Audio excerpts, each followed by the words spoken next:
Hi students, welcome back to our channel. ఈరోజు ఈ వీడియోలో స్కెలిటల్ మజిల్ స్ట్రక్చర్ అనేది చూద్దాం. So structure of A skeletal muscle అనేది మనం చూసుకున్నట్లయితే మజిల్స్ జనరల్గా కేటగరైజ్ చేసి 3 టైప్స్గా చేస్తాం.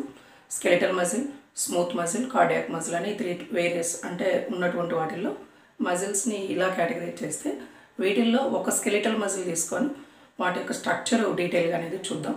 సో స్టూడెంట్స్ ఫస్ట్ టైం మన ఛానల్కి వచ్చినట్టు తప్పకుండా సబ్స్క్రైబ్ చేసుకొని లైక్ చేయండి. ఇక్కడ మన మజిల్ సంబంధించి ప్రాపర్టీస్లో ఎలాంటి వేరియేషన్ అనేది చూస్తే ఫస్ట్ ఆఫ్ ఆల్ ఇక్కడ a bundle of muscle fibres is called as fascicle. So muscle fibres వరకు మాత్రమే, not fibrils, fibres is called as fascicle. So fascicles, a group of fascicles form a muscle. So muscle fibres అన్ని ఫాస్కిల్స్గా consider చేస్తే ఫాస్కిల్స్ అన్నీ కలిపి ఒక muscle లాగా చెప్తాం. ఈ skeletal muscle fibre is long, చాలా వరకు లాంగ్ ఉండే, సిలిండ్రికల్గా ఉండే, అన్బ్రాంచ్డ్ సెల్గా ఉంటుంది. సో స్కెలిటల్ మజిల్ ఏదైతే స్కెలిటన్కి అటాచ్ అయి ఉంటున్నాయో ఆ పర్టికులర్ వేరియేషన్ చూస్తే లాంగ్ ఉంటాయి, సిలిండ్రికల్, దెన్ అన్బ్రాంచ్డ్ అనేది వీటి యొక్క ప్రాపర్టీగా మనం చెప్పుకోవచ్చు.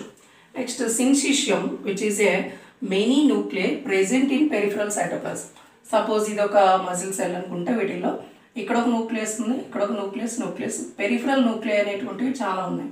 So not single nucleus, number of nuclear present, so that condition is సిన్సిషియంగా చెప్పొచ్చు. So sarcoplasm has many myofibrils. మనం చూసుకున్నట్లయితే మజిల్ దగ్గర సైటోప్లాజంని సార్కోప్లాజంగా చెప్తాం. That sarcoplasm contain many myofibrils అనమాట. So that myofibrils generally show alternate light and dark bands. మామూలుగా చూసుకున్నట్లయితే ఇక్కడ లైట్ బ్యాండ్ కానీ ఇది dark band, light and dark bands అనేటువంటివి ఈ మయోఫైబ్రిల్స్ స్కెలిటల్ మజిల్ ఎగ్జిబిట్ చేస్తాయి. అందుకని మనం స్కెలిటల్ మజిల్ని స్ట్రైటెడ్ మజిల్గా చెప్తాం. సో స్ట్రైటెడ్ మజిల్గా దీన్ని చూసుకోవచ్చు. Next satellite cells help in regeneration of muscle cell. So వీటిని యొక్క రీజనరేషన్ కావాల్సినటువంటి సెల్స్ కూడా ఉన్నాయి, వాటిని శాటిలైట్ సెల్స్గా మనము చెప్పొచ్చు అనమాట. So it is a voluntary muscle. So ఇది ఎలా కాంట్రాక్ట్ అవుతుందో under our conscious control it contracts. So contracts quickly, చాలా త్వరగా కాంట్రాక్ట్ అయితే త్వరగా అలసిపోతుంది. Contracts quickly, fatigue quickly. So త్వరగా కాంట్రాక్ట్ అవుతుంది, మనం అనుకుంటే త్వరగా అలసిపోయేటువంటి మజిల్గా దీన్ని చెప్పొచ్చు. సో మనకి కార్డియాక్ మజిల్ ఎలా అయితే ఉన్నాయో స్కెలిటల్ మజిల్కి సంబంధించి ఈ డీటెయిల్స్ అనేవి చూస్తాం.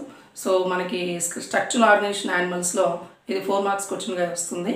సో ఈ ప్రాపర్టీస్ అనేటువంటివి ఈజీ వేలో రాయడానికి పెట్టినటువంటి పాయింట్స్ ఇవి. Thank you for watching.